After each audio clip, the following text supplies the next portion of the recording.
नमस्कार मंडळी, मित्रांनो तुम्हाला 12वी सायन्समध्ये असल्यास तुम्हाला इंजिनिअरिंग किंवा फार्मसीसाठी किंवा मेडिकल विभागात तुम्हाला या ठिकाणी प्रवेश घ्यायचा असेल तर तुम्हाला कॉमन एंट्रन्स एक्झामिनेशन जी काही एक्झाम असते ती या ठिकाणी तुम्हाला द्यायची असते, म्हणजे सीईटी तुम्हाला या ठिकाणी द्यायची असते. त्यासाठी मित्रांनो तुम्ही कशा पद्धतीने फॉर्म भरू शकता हे आजच्या व्हिडिओमध्ये आपण पाहणार आहोत.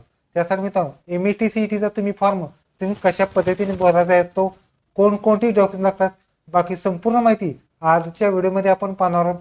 तर व्हिडिओ शेवटपर्यंत नक्की पहा. व्हिडिओला लाईक करा, शेअर करा, कमेंट करा. असेच नोटिफिकेशन चॅनलला सबस्क्राईब करून बेल नक्की दाबा. आज चढा सुरू करू.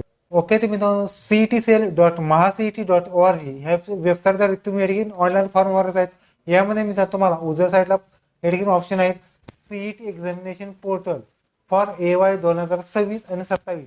हे जे बटन आहे ह्या बटनवर तुम्हाला क्लिक करायचं आहे. म्हणजे पहिल्यांदा तुम्हाला या ठिकाणी जी की वेबसाईट आहे त्याद्वारे तुम्हाला या ठिकाणी रजिस्ट्रेशन करायचं असतं. त्यासाठी सीईटी एक्झामिनेशन पोर्टल ह्या ऑप्शन तुम्हाला क्लिक करायचं आहे. ओके, तर अशा पद्धतीने सीईटीचं पोर्टल पेज ओपन झालेलं आहे. त्याचबरोबर जर तुम्ही ऑलरेडी रजिस्टर असेल तर ईमेल आयडी पासवर्ड टाकून साइन इन करा, किंवा नसेल तर न्यू युजर असेल तर मी तुम्हाला रजिस्टर बटन ह्यावर तुम्हाला क्लिक करायचं आहे. ओके, रजिस्ट्रेशनसाठी तुम्हाला जो मेल आयडी आहे तो मेल आयडी टाकायचा आहे. एक पासवर्ड क्रिएट करायचा, अप्पर रोज कॅरेक्टरचा पासवर्ड क्रिएट करायचा आहे. त्याचबरोबर कन्फर्म पासवर्ड सुद्धा तुम्हाला क्रिएट करायचं. त्याचबरोबर आधार प्रमाणे तुम्हाला फुल नेम टाकायचे आहे आणि बर्थ डेट तुम्हाला टाकून या ठिकाणी खाली जी काही बर्थ डेट आहे ते तुम्हाला टाकायचे आहे. जी की खरी बर्थ डेट आहे तुम्हाला टाकायची आहे. त्याचबरोबर बर्थ डेट टाकल्यानंतर तुम्हाला खाली या ठिकाणी तुम्ही पाहू शकता रजिस्टर बटन ह्यावर तुम्हाला क्लिक करून रजिस्टर करायचं. आपण सगळी माहिती भरलेली तुम्ही पाहू शकता. त्यासाठी त्यानंतर मी तुम्हाला रजिस्टर ह्या बटनवर तुम्हाला क्लिक करायचं आहे. आणि जो मेल आय डी दिसता त्या मेल आय डीवरती एक OTP आलेला आहे, किंवा त्या मेल आय डीवरती एक व्हेरिफिकेशनची लिंक आलेली आहे. ती लिंक तुम्हाला ऍक्टिव्ह करायची आहे आणि व्हेरिफाय असेल बटन क्लिक करून तो मेल व्हेरीफाय करायचा आहे. मी दोन्ही करून या ठिकाणी तुम्हाला दाखवणार आहोत. ओके, आपण दोन्ही व्हेरीफाय केल्यानंतर रिफ्रेश केल्यानंतर तुमची एक नोट आलेली आहे. त्यासाठी प्रोसेस टू डिजिलॉकरला जे आधार व्हेरीफाय आणि अपर आय डी काढायचं, त्यासाठी तुमचा पहिल्यांदा आधार नंबर जो आहे तो आधार नंबर तुम्हाला ठिकाणी टाकायचा आहे. जे की आधार नंबर आहे तो आधार नंबर टाकल्यानंतर तुम्हाला खाली जे ग्रीन कलरचं बटन आहे नेक्स्ट बटन यावर तुम्हाला क्लिक करायचं आहे. आणि आधारला जो मोबाईल नंबर आहे तो मोबाईल नंबरचा एक OTP येणार आहे, तो OTP या ठिकाणी तुम्हाला टाकायचा आहे. ओके, आपण अशा पद्धतीने OTP टाकलेले आहेत. त्यानंतर सबमिट बटन ह्यावर तुम्हाला क्लिक करायचं आहे आणि काही सेकंदानंतरच तुमचे जे पेज आहे त्यावरती जो की तुमचा डिजी लॉकरचा पिन आहे तो पिन या ठिकाणी टाकून डन करायचं आहे. ओके, त्यानंतर मी तुम्हाला अप्पर आय डी आणि आधार आय डी हे दोन्ही या ठिकाणी टिक मार्क करून जे अकाउंट आहे CETCचं आहे त्याला अलाउ करायचं आहे. म्हणजे जे तुमचा आधार आणि जे अप्पर आय डी आहे तो निघालेला त्या ठिकाणी CETCला कनेक्ट होणार आहे. त्यासाठी कंटिन्यू बटन ह्यावर तुम्हाला क्लिक करून डॉक्युमेंट शेअर सक्सेसफुली झालेलं आहे. आता डायरेक्ट पेज तुमच्याकडे जी काही रजिस्ट्रेशनची प्रोसेस होती त्यावरती तुमच्याकडे येणार आहे. ओके, अशा पद्धतीने तुमच्याकडे माहिती आलेली आहे. तुम्ही पाहू शकतात click here to button click करून अप्पर आय डी पाहू शकतात. अप्पर आय डी टाका, मोबाईल नंबर टाका, SSC प्रमाणे तुमचं जे नाव आहे ते तुम्हाला टाकायचं आहे. त्याचबरोबर फादर नेम टाका, मदर नेम टाका, जेंडर टाकायचं आहे, मेल फिमेल काय असेल ते टाकायचं आहे. त्यानंतर मित्रांनो तुमचे जे रिलिजन असेल म्हणजे धर्म कोणता आहे तो टाका. तर नॅशनॅलिटी इंडियन आलेले आहे. त्याचबरोबर रिजन म्हणजे रुरल ग्रामीण काय टाका. मदर टंग जी काय ते तुम्हाला मदर टंग टाकायचे. त्याचबरोबर इन्कम किती आहे ते इन्कम सिलेक्ट करा. मॅरेज स्टेटस मॅरिड अनमॅरिड काय असेल ते टाका. त्याचबरोबर ॲड्रेसमध्ये सगळे ॲड्रेस तुमचा फिलअप करायचा आहे. स्टेट कोणता आहे तो टाकायचा आहे.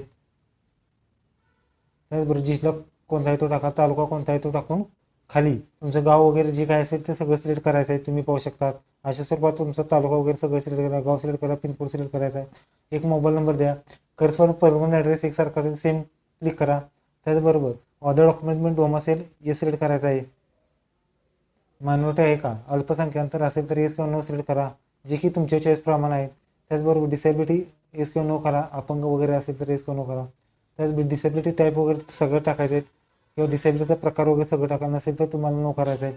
त्याचबरोबर 10वी पासिंग इयर कोणता आहे तो सिलेक्ट करायचा आहे. जे की काय असेल ते SSC प्रमाणे मार्कशीटवरती काय सिलेक्ट करा. पर्सेंटेज टाका, बोर्ड कोणतं टाका, आणि स्टेट कोणता आहे ते 10वीला तुम्हाला टाकायचं. त्याचबरोबर 12वी देत आहात तर हे सिलेक्ट करा. नसेल तर तुम्ही नो सिलेक्ट करू शकतात. 12वी डिटेलमध्ये 12वी वर्ष काय झालं ते सिलेक्ट करायचे आहेत. Out of marks of 10 marks टाकून 12वीला किती टक्के आली त्या येणार आहे. त्याचबरोबर संपूर्ण माहिती भरल्यानंतर तुम्हाला खाली सेव्ह बटनवर तुम्ही क्लिक करायचं आहे. त्याचबरोबर चालू असेल तर येस करून सेव्ह नेक्स्ट तुम्हाला करायचं आहे.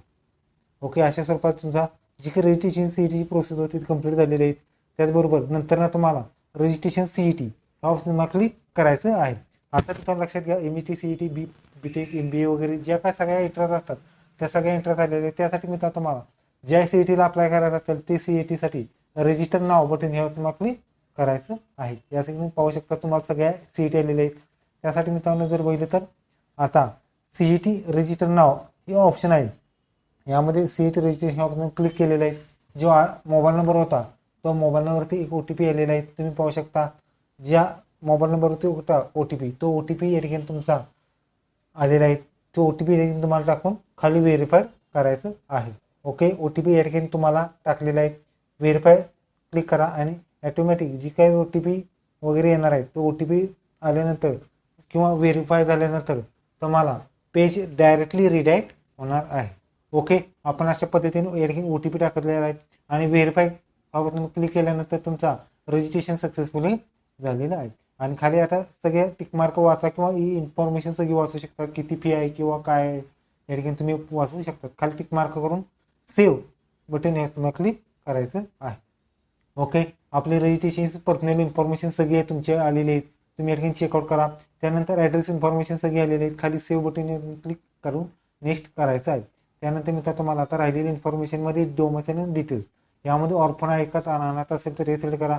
अनाथाचा प्रकार वगैरे टाका, नसेल तर तुम्ही नो करू शकता. त्याचबरोबर पुढचं आहे तुम्ही तुम्हाला कॅटेगरी सर्टिफिकेट कॅटेगरी कोणती आहे ते ओपन असेल तर ओपन सिलेक्ट करा. ओपन कास्ट कोणती आहे ते टाका. सर्टिफिकेट आहे का तर EWS मधून अर्ज करू इच्छिता तर येस किंवा नो करा. त्याचबरोबर तुम्ही कोणती कास्ट असेल ACBC कास्ट असेल ACBC कास्ट सिलेक्ट करा. नंबर त्याचबरोबर तुमच्या कास्ट सर्टिफिकेट असेल येस किंवा नो सिलेक्ट करून त्याचा तपशील टाकायचा आहे. अप्लाय केलं नसेल नॉट अप्लाय करून सेव्ह करू शकतात, काही प्रॉब्लेम येत नाही. ज्यावेळेस ॲडमिशन असतं त्यावेळेस तुम्हाला कास्ट सर्टिफिकेट द्यायची आहे. त्याचबरोबर जर तुम्हाला OBC असेल तर OBC सिलेक्ट करा. SC ST OBC VJNT NT NTB NTC काय असेल ते सगळं सिलेक्ट करून तुम्हाला जी काय कॅटेगरीमध्ये तुम्हाला ॲडमिशन पाहिजे असेल तिकडे तुम्हाला सिलेक्ट करायचे आहेत आणि सेव्ह अँड नेक्स्ट बटन यावर तुम्हाला क्लिक करा. काही कास्टसाठी तुम्हाला लक्षात घ्या नॉन क्रिमिनल लागतं, ते नॉन क्रिमिनल सुद्धा तुम्हाला करायचं आहे. सेव्ह केल्यानंतर तुमचा डाटा सेव्ह सक्सेसफुली झालेला आहे. त्याचबरोबर पुढच्या SSC आणि SSC डिटेल्स आलेले आहेत. SSC मध्ये तुम्ही पाहू शकता स्ट्रीम आहे ती तुम्हाला सायन्स डिप्लोमा वगैरे काय असेल ते सिलेक्ट करा. सायन्स आहे तर सिलेक्ट करा. सायन्स सिलेक्ट करून तुम्हाला या ठिकाणी टिक मार्क करून सेव्ह अँड प्रोसीड बटन हे तुम्हाला क्लिक करायचं आहे. पुढचा आहे मित्रांनो एक्झामिनेशन डिटेल. एक्झाम तुम्हाला PCM PCB किंवा बोथ द्यायची असेल तर तुम्हाला जी काय असेल ते सिलेक्ट करा. PCM आहे तर PCM सिलेक्ट करा.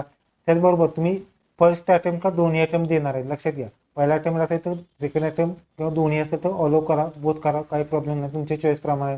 त्याचबरोबर प्रश्नपत्रिकेचं मिडियम लँग्वेज कोणत्या लँग्वेजमध्ये तुम्हाला क्वेश्चन वगैरे पाहिजे असेल ते तुम्हाला सिलेक्ट करायचे आहे. मी या ठिकाणी मित्रांनो फर्स्ट अटेम्प्ट सिलेक्ट केला आहे. त्याचबरोबर लँग्वेजसुद्धा तुम्हाला जी हवी ती लँग्वेज तुम्हाला सिलेक्ट करायची आहे. उदाहरण इंग्लिश सिलेक्ट केलं आहे. त्याचबरोबर तुम्हाला 4 एक्झाम सेंटर्स टाकायचे आहेत. तुमच्या चॉईसप्रमाणे जी 4 एक्झाम सेंटर तुम्हाला टाकायची आहे. पहिले एक्झाम सेंटर टाकलेले आहेत. तुम्हाला दुसरे एक्झाम सेंटर जे काय हवं आहे ते एक्झाम सेंटर्स टाकायचे आहेत. त्याचबरोबर तिसरे एक्झाम सेंटर जे काय हवं आहे ते एक्झाम सेंटर तुम्हाला टाकायचे आहे. आणि चौथे जे एक्झाम सेंटर हवं आहे ते एक्झाम सेंटर तुम्हाला टाकायचे आहे. अशा स्वरूपात जे काही 4 एक्झाम सेंटर आहेत ते तुम्हाला टाकलेले आहेत. खाली वगैरे सगळी इन्फॉर्मेशन वाचलेली आहे तुम्ही पाहू शकता आणि सेव्ह ह्या ऑप्शनवर क्लिक करायचं आहे. आणि आता डायरेक्ट तुमच्याकडे जी काही डॉक्युमेंट रेकॉर्ड म्हणजे डॉक्युमेंट अपलोड करायचे आहेत त्यासाठी मित्रांनो तुम्हाला लाईव्ह फोटो किंवा डायरेक्ट फोटो तुम्ही अपलोड करू शकता. तुमच्या चॉईसप्रमाणे फोटो अपलोड करायचा आहे. सिग्नेचर आणि जे काही I D proof Aadhaar card pan card वगैरे काय असेल ते तुम्हाला अपलोड करून सेव्ह अँड नेक्स्ट बटन ह्या बटनवर तुम्हाला क्लिक करायचं आहे. ओके, आपण सेव्ह नेक्स्ट केल्यानंतर तुमचा फॉर्म प्रिव्ह्यू आलेला आहे. तुम्ही आताच प्रिंट काढायचे आहेत आणि प्रिंट केल्यानंतर तुम्हाला सगळी प्रिंट चेक करा आणि सगळी प्रिंट चेक केल्यानंतर तुम्हाला फॉर्म प्रिव्ह्यू एकदा करा आणि करून सेव्ह नेक्स्ट करायचं आहे. सेव्ह नेक्स्ट केल्यानंतर तुम्हाला ओके बटन ह्यावर तुम्हाला क्लिक करायचं आहे. आता लक्षात घ्या ॲप्लिकेशन चार्ट फी चार्ट असणार आहे त्यासाठी टिक मार्क करून प्रोसेस टू पेमेंट ह्यावर तुम्हाला क्लिक करायचं आहे. त्यानंतर मित्रांनो जी की पेमेंटचे जेवढे ऑप्शन असतात त्यामध्ये payment UPI debit card credit card ह्याद्वारे तुम्ही पेमेंट करू शकतात. मी या ठिकाणी स्कॅनरद्वारे या ठिकाणी पेमेंट करत आहे. ओके, तर मित्रांनो अशा पद्धतीने पेमेंट या ठिकाणी तुम्ही आपलं झालेलं आहे तुम्ही पाहू शकतात. पेमेंट सक्सेसफुलीचा मेसेज आलेला आहे आणि जी की पेमेंट आता ओके डन बटन ह्या ऑप्शनला क्लिक करायचं आहे आणि या ठिकाणी तुम्ही पाहू शकतात आणि फॉर्मची प्रिंटआउट आणि पेमेंटची प्रिंटआउट सुद्धा तुम्हाला काढायचे आहे. ओके, तर अशा पद्धतीने तुम्ही सीईटी सेल एक्झामिनेशनचा फॉर्म भरू शकता. व्हिडिओ लाईक करा, शेअर करा, कमेंट करा. धन्यवाद. जय हिंद, जय महाराष्ट्र.